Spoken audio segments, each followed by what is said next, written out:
ένα παράδειγμα που μου είπε ένα νέο κορίτσι, πραγματικά με εξέπληξε, βλέποντας πρόσφατα τις παροχολογίες της Νέας Δημοκρατίας, που δείχνει την χαόδη διαφορά μας μεταξύ της δεξιάς και του προοδευτικού δημοκρατικού μας κινήματος.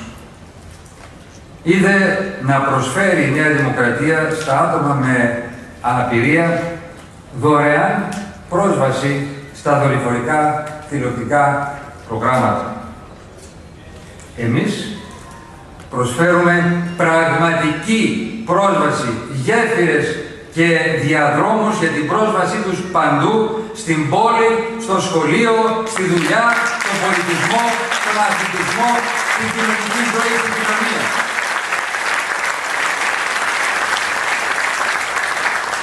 Μου είπε λοιπόν, αυτοί θέλουν να τους κλείσουμε στα σπίτια τους. Εμείς θέλουμε να τους βγάλουμε στη ζωή, να τους δώσουμε στη ζωή.